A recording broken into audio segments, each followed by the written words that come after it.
नमस्ते। Welcome to part 2 of the sari stories. आज हम बात करेंगे ओडिशा की संबलपुरी साड़ीज की। संबलपुरी साड़ीज, जिन्हें संबलपुरी इक्खत भी कहा जाता है, ये ओडिशा में दो जगहों पर बनती है। एक भुवनेश्वर के पास नुआपटना में और दूसरा संबलपुर में। क्या आप जानते हैं कि भारत में 4 राज्यों में इक्खत बनाया जाता है और इन चारों राज्यों की इक्खत की अपनी अपनी स्पेशलिटी है और चारों एक दूसरे से बहुत अलग है।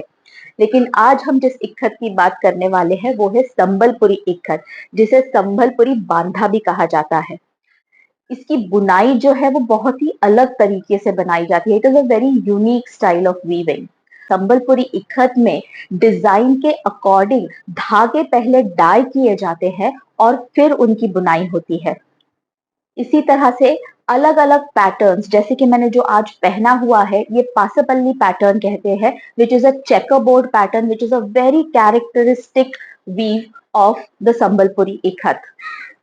संबलपुर के जो आर्टिस्ट एंड वीवर्स है, ये इतना महीन काम करते हैं कि ये जो टाई एंड डाई की प्रोसेस है वो बहुत ही, मतलब 2 या 3 धागों से बनकर टाई एंड डाई करके बनाई जाती है।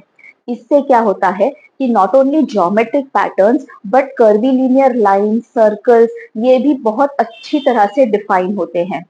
इस इसकी जो एंटायर वीविंग प्रोसेस है, इसमें पहले डिजाइन फाइनल किया जाता है, उसे एक ग्राफ पेपर पे बनाया जाता है। देन एक लकड़े के ढांचे पे धागे बांधे जाते हैं।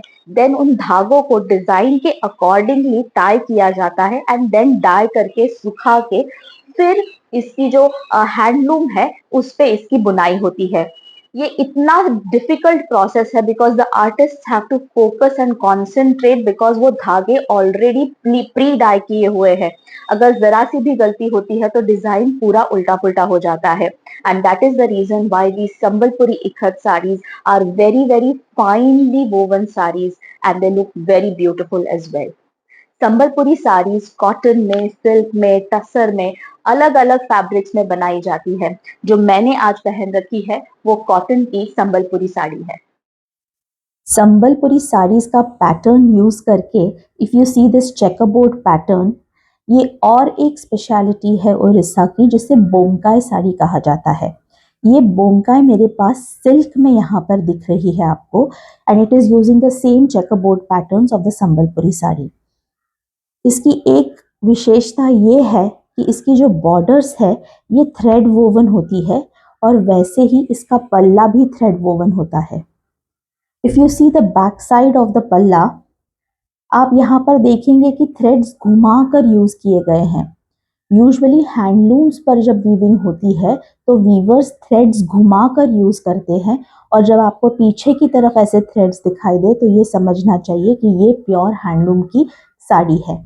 इसी तरह से आप बॉर्डर्स पे भी देख सकते हैं कि ये थ्रेड्स अनकट छोड़े जाते हैं, और वीवर्स ये ऐसे छोड़ते हैं ताकि ये पता चल सके कि ये हैंडलूम की साड़ीज है। सो this is a Bomkai sari from Orissa.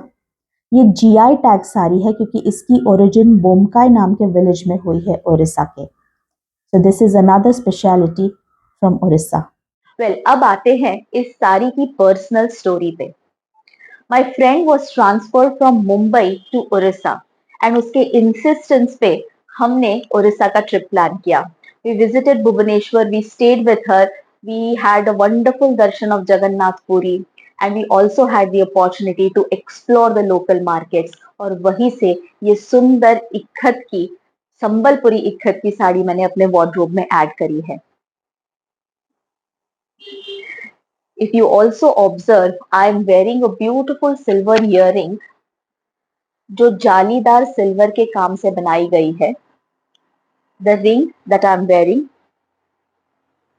is also silver jali. Now this is a typical artwork of Orissa, जिसे फिलिग्री वर्क कहते हैं, जो चांदी पे बनाया जाता है। चांदी की महीन तारों पे काम करके अलग अलग डिजाइन बनाए जाते हैं। The entire ensemble that I'm wearing today is from Orissa, Sambalpuri Ikhat and Orissa ki special filigree.